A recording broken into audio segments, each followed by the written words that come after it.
In this video, let me talk about the non-aligned movement, its origin and history and the functioning till now.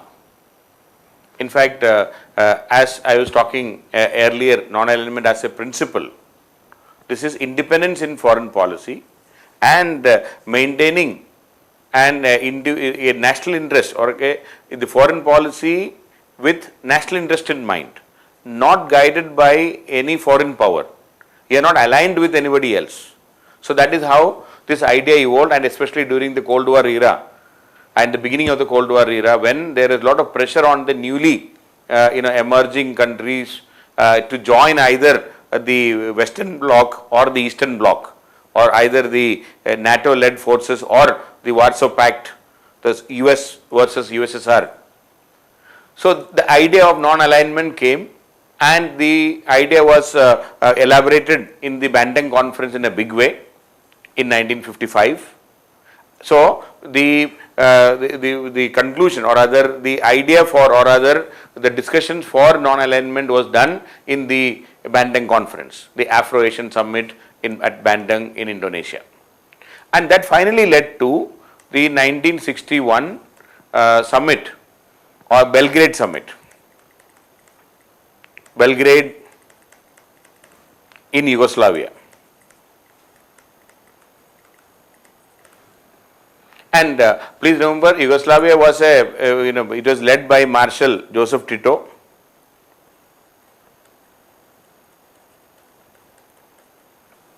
He was very close to Soviet Union also, but at the same time he did not join the Warsaw Pact. This Yugoslavia did not join the Warsaw Pact, and the Yugoslavia led the non-aligned movement, or rather he was one among the main forces behind the non-aligned movement. But today, as you know, Yugoslavia as a country is no more. It got disintegrated after the collapse of the Soviet Union and the end of end of the Tito's rule in 1980, and subsequently by 1989 disintegration started, and many countries emerged from this Yugoslavia today. So that's a different story altogether. So this non-alignment was initiated by Marshal Tito, Joseph Tito of Yugoslavia, then Gamal Abdel Nasser,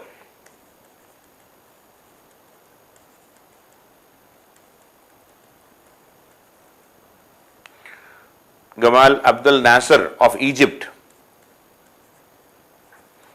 The torch bearers, I am talking, Jawaharlal Nehru from India,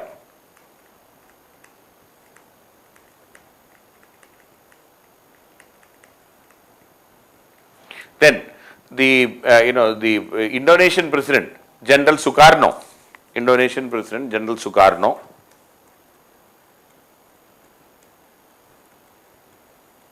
of Indonesia,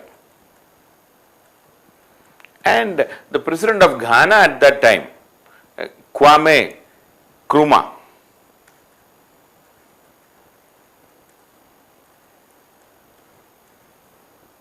Nkrumah,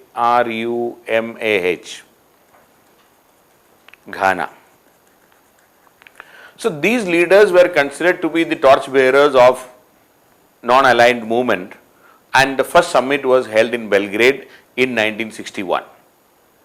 In fact, that was the need of the hour because of and you know that by 1963, the peak of the Cold War also, tremendous pressure. The world was almost on the verge of a third world war. So these countries wanted to keep away from the bloc politics. So the aim of non-alignment was to keep away from bloc politics, to keep away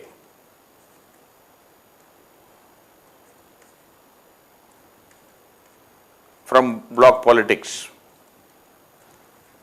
So that is how this non-alignment movement started, and we wanted to ensure that we and again, non-alignment is not a passive foreign policy, it's an active foreign policy, and where we would like to actively involve, or rather actively engage with both the blocs. That is how it was started, and it functioned quite well in 1960s and 70s. Of course, its own limitations were there because it was not able to function as a single unit always, because too many countries. By 2000, 120 members were there, 120 members It is the largest organization, second largest organization after UN. NAM has become the second largest organization after UN, and it covers substantial more than 50%, 55% of the population of the world, 55% of population of the world.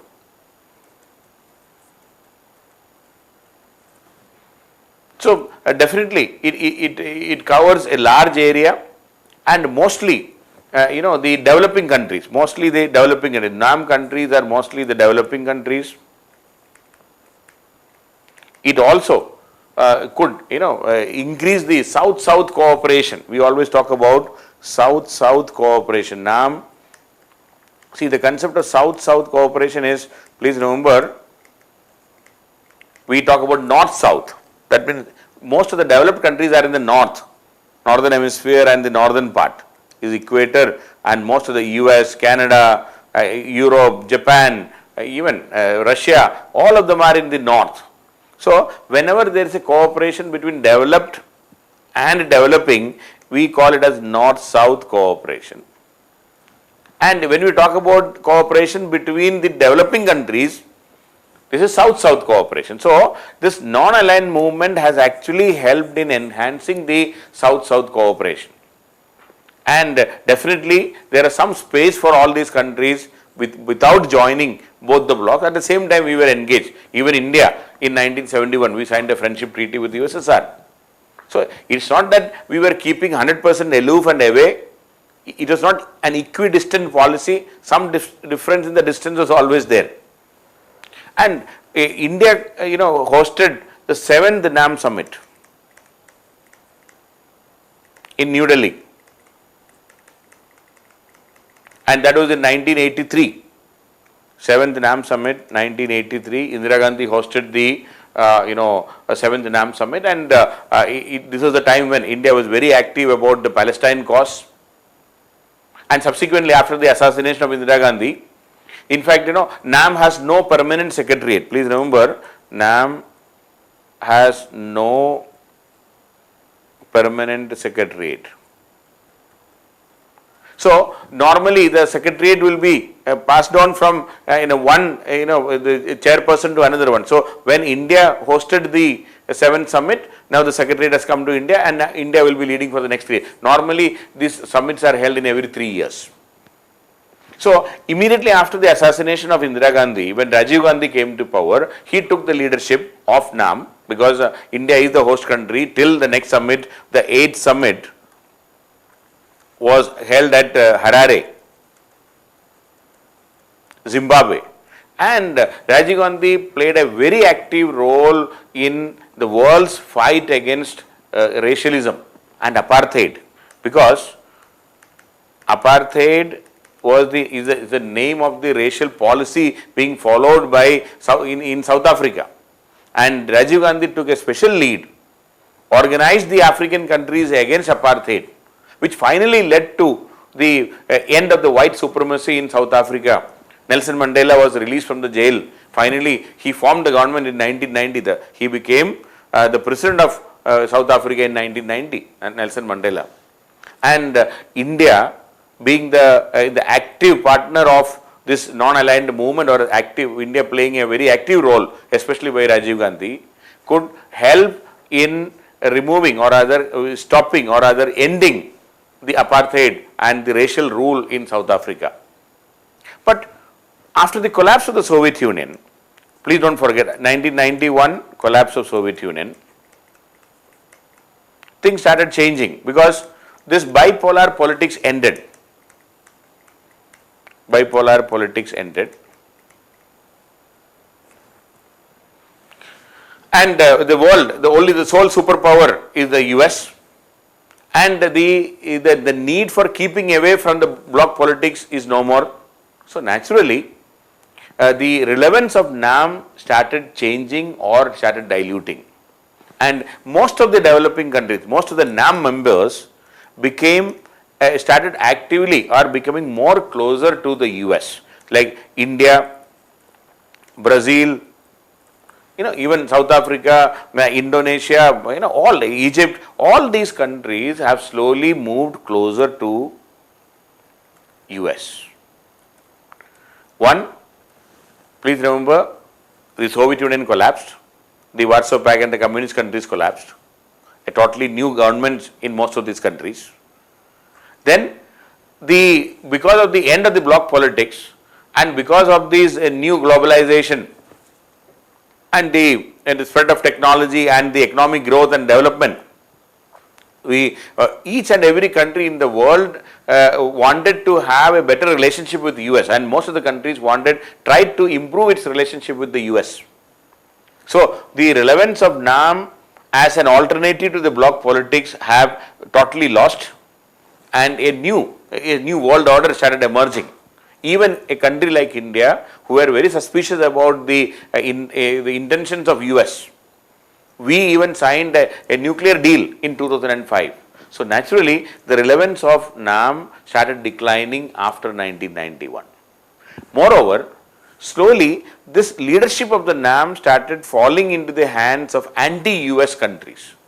For example, the 2006 summit, it was held at Havana. Cuba, a staunch anti-US country. 2009 summit was held at Sharm el-Sheikh. This is in Egypt.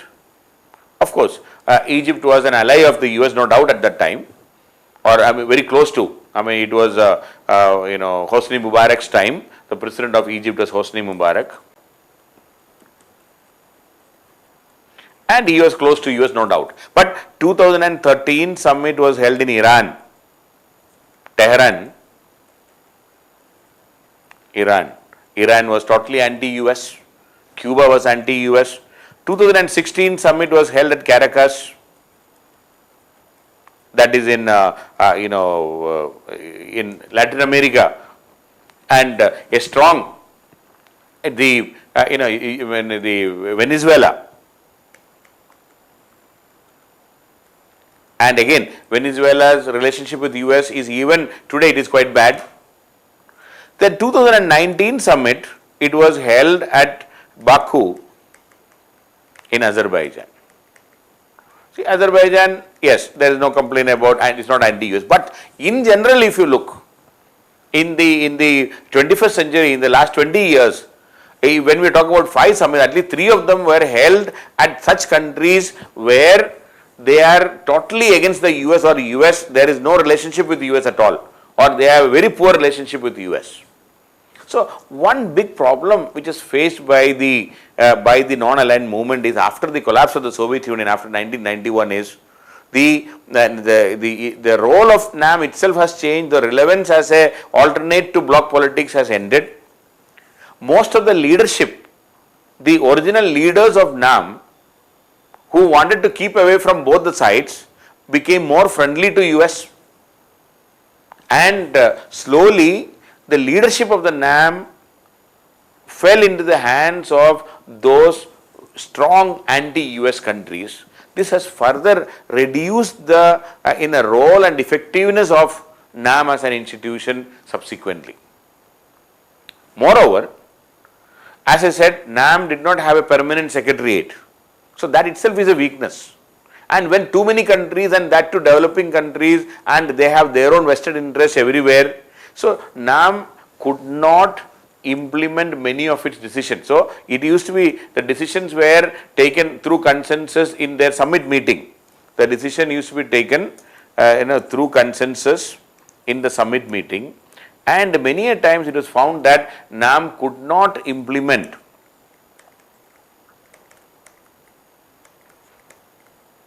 its decisions because of the diversity of ideas and too many vested interests coming into picture of late. Because earlier there was a fear of war, we wanted to keep away when there was a strong bipolar politics is going on, and you are very cautious. But now that bipolar politics is not there, generally people want to be friendly with the US because there are a lot of benefits of being close to the US.